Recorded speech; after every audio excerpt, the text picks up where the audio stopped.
coming out of Good Friday and then out of Easter, you'd probably expect us to stop talking about death.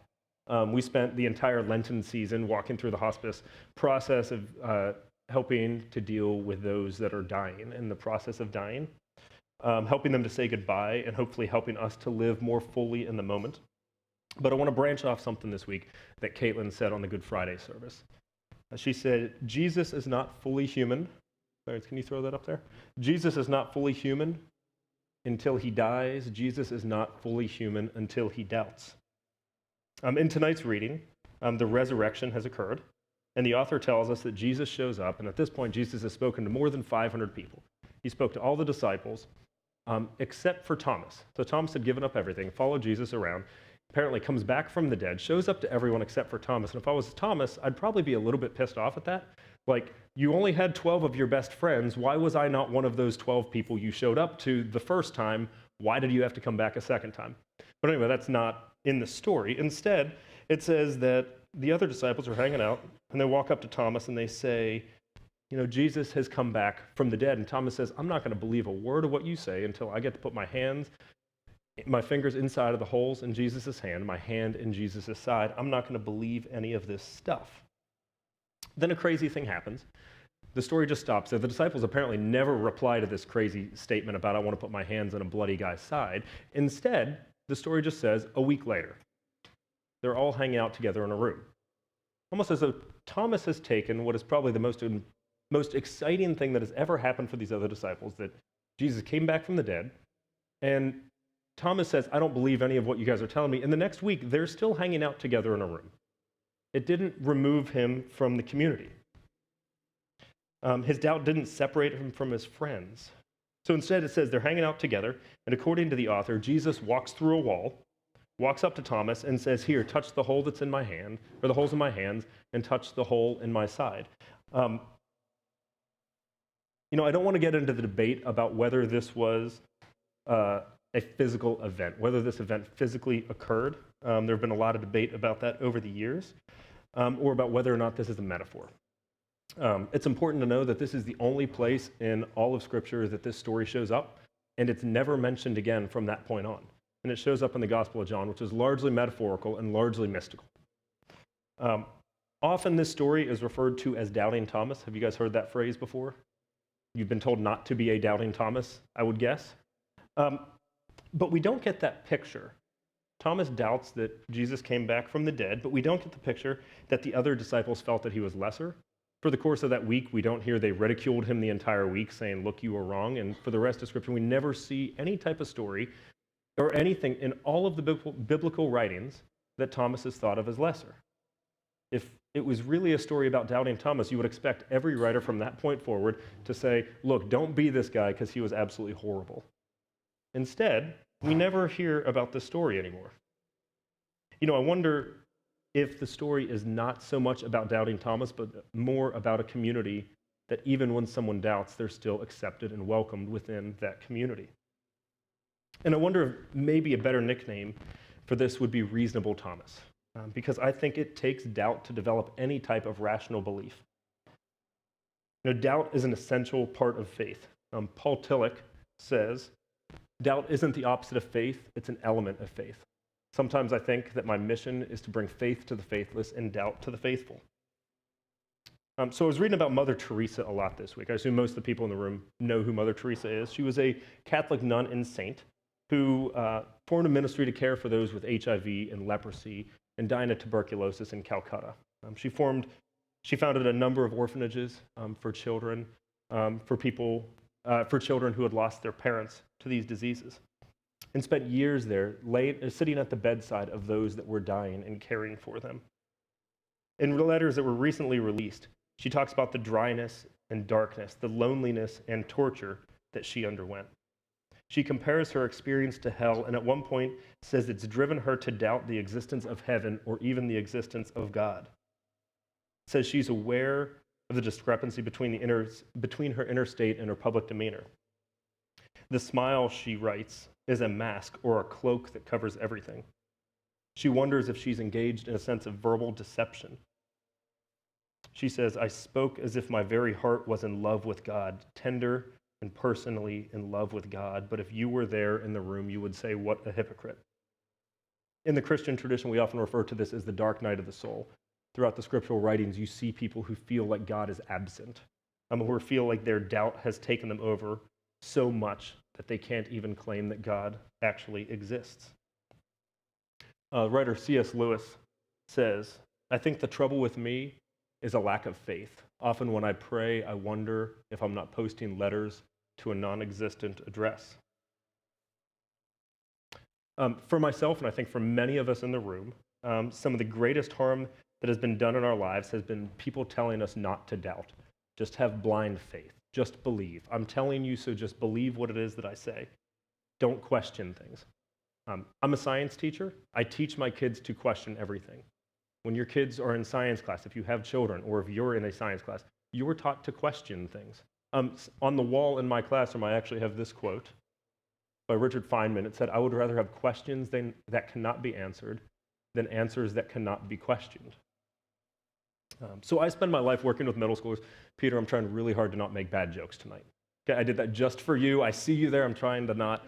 So I spend my life working with middle schoolers. Not only do I teach them science, but I volunteered with a group called Young Life for the last 14 years. And if you've worked with kids or you have kids, you know that they always turn out exactly the way that you thought they were going to turn out. That you narrate their entire existence, they make the right decisions all the time. Nothing bad ever happens and they turn out to be just like you, right? Good, I'm glad your kids did, Angela. That's, So at Occupy this week, we were discussing some connections that exist between Young Life, what Young Life does, and who Collective is. In Young Life, I get to enter the lives of middle school kids and tell them that they are loved and that they belong.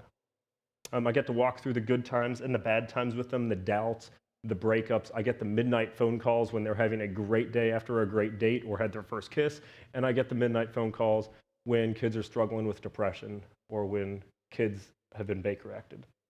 I get to walk through life with them, and many of them are actually now grown up and older, and some of them are my best friends in the world to this day. I get to care for and encourage students for who they are, show up to their sporting events and cheer them on, normally from the student section, which I know is really weird. I walk into a sporting event, I walk right by all of the adults, and I sit in the middle of the student section, and I think I scream louder than most of the students do. Grace, don't laugh at me back there. I and the other volunteers get to spend time telling the up-and-coming generation that they matter and spending time with them. And I've realized over the last few years that Young Life and Collective aren't so different in a lot of ways, and that the same things I love about Young Life, I also love about Collective. Both of them are what we refer to as incarnational. Ben used that word a number of weeks ago to talk about the incarnation, or God became flesh. And he talked about the idea that God becomes alive inside of each one of us, and that's the same phrase that we use in Young Life. We discussed this at Occupy this week, and Myra asked this question. She said, based on our community statement, what is the message of Jesus as we understand it at Collective? And immediately everyone had all the right answers, and Caitlin and Ben just answered it, and we moved on. No, we spent probably 30 minutes discussing what this meant. And over the course of the week, came up with this, that the message of Jesus, which is for humanity, is a message of love, of acceptance, of resistance to hate, and a belief that we become the best forms of ourselves in community together. Both Young Life and Collective believe in unconditional acceptance and love regardless of what you believe or the way you enter a room. We strive to not make assumptions and to avoid offense so that everyone can feel welcome. Please know I'm not making a Young Life pitch tonight. I know that I might sound like that. It's been part of my life for a long time, and it's what I share. And I'm trying to highlight what it looks like for me to live in a community that loves and accepts and cares people through their doubts and throughout their lives. Young Life is definitely more churchy than most people in this room would be comfortable with. It's loaded with some language that's probably uncomfortable or offensive to a lot of people. Their vision statement is this, that every adolescent would have the opportunity to meet Jesus Christ and follow him. which I know as soon as I put it on the screen opens up a big old can of worms for a lot of people. And we have a lot of young life leaders that come from different backgrounds, and I'm sure I'm going to articulate how I believe that statement and how I live that out differently than other leaders will. At Collective, if we believe that the message of Jesus is a message of love, acceptance, resistance to hate, and a belief that we become the best forms of ourselves when we're in community together, then I want to invite adolescent kids into that. When we say we want to introduce kids to Jesus Christ, and I know that phrase just makes everyone shudder. Sarah's in the back just laugh. Yeah. I know that phrase is uncomfortable. For me, that means introducing kids into a relationship with that thing that I just named. That they can become the best forms of themselves in community together, and that we can become the best forms of ourselves in community together. I want to invite adolescents into that relationship and understanding and desire that they would live that out well. If you know me very well, you've probably seen me walking through downtown with kids that are half my age before, or I realized this week a third of my age as I've gotten older. I care deeply for my young life and wildlife kids. I hold them as close as family a lot of the time. When I was a youth pastor, back in the day when I had everything figured out and I had all the correct answers, you did as well, right? Glad to hear that. I had a student named Grant. Grant was a high school kid that I got to know really well and became one of my best friends. Went off to the University of Florida, was president of FCA up there. We still talked a lot of times, and over the course of one of the years, he took a bunch of his friends on a caving trip to Northwest Georgia. While on that trip, a series of events happened that led to Grant and one of his best friends losing their lives. I got the call late one night and realized that as the youth pastor, I was supposed to know how to process that. And today, I still don't know how to process that. I teach kids about the love of God. And at that time, I was in a slightly more traditional church, and I had slightly more traditional theology and believed that things happened for a reason. And that week, I found everything falling apart. Over the course of the next month or months, I found myself standing in a cemetery with a bottle of whiskey in one hand, screaming expletives into the sky, yelling that I didn't believe in a God that somehow I was screaming into a sky at. And in that moment, I found a doubt that I never knew existed before. Ben sent me this phrase this week, which he said he wants to have in a book that he writes one day, which I don't think he'll ever do. But trauma or suffering, like death and resurrection, makes everyone agnostic. It causes the believer to doubt the belief and the doubter to doubt their doubts. My doubts following Grant's death led me to change my understanding of God and the way I did young life.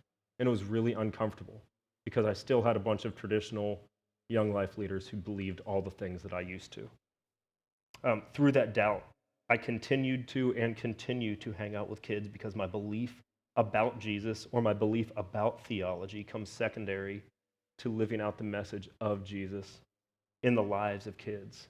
And my doubt helps me to figure out how to do that well. Shifting gears from young life, I got involved with Collective when Collective started a long time ago. And there's a few of us in the room that are still around from then. I've known Ben for a long time. I don't know if you guys know this. Ben used to be a youth pastor, and if you want any funny stories about him, come talk to me later. He's not here, so I'm allowed to do that. But I didn't come to Collective nearly as progressive as I am or accepting as I am today. I walked into this community as an ex-youth pastor, knowing that I didn't have all the answers, but I had a lot of opinions, and I was really good at telling people what my opinions were and trying to convince them that they needed to believe what I believed. One example of this was my stance to marriage rights of the LGBTQ community. While I was pretty strongly opposed to gay marriage, but I found a community that lovingly pushed back, that would have hard conversations with me, and then at the end of those hard conversations, we all still went out to eat together. Everyone still felt accepted. We went to Chili's, we sat at a table, and no one had to bring up that I was different than they were. No one had to bring up that my beliefs were different or how bad of a person I was for believing what I did. My belief didn't line up with what most of this room or most of this community stood for, but it didn't force me out of this community. It wasn't until meeting Sarah, my wife, and going on an 8-day barbecue road trip, which, if you can picture that, 8 days, 2,800 miles, barbecue 2 meals a day from here to Ohio. It was delicious. It was terrible at the same time. I think my blood pressure went up about 40 points. But anyway, on the course of this 8-day barbecue road trip, that Sarah invited 2 of her best friends on this trip who are gay. And we spent 2,800 miles in a car together, and 2,800 miles in 8 days in hotels together and eating meals together. I had always seen the other as just that, an other, something that existed that I'd never had to encounter or really interact with. Over the course of that week and the months that followed, I found my experience shaping the way that I understood the world and understood God, and changing my viewpoint on most of my social issues. I look back and regret parts of my journey, and I know that I believed a lot, and I regret a lot of the things that I believe. And I know that without the unconditional acceptance and love of this community, that I would have never been able to have my views change. I would have never been challenged in an encouraging way that allowed my doubt to still shape who I am.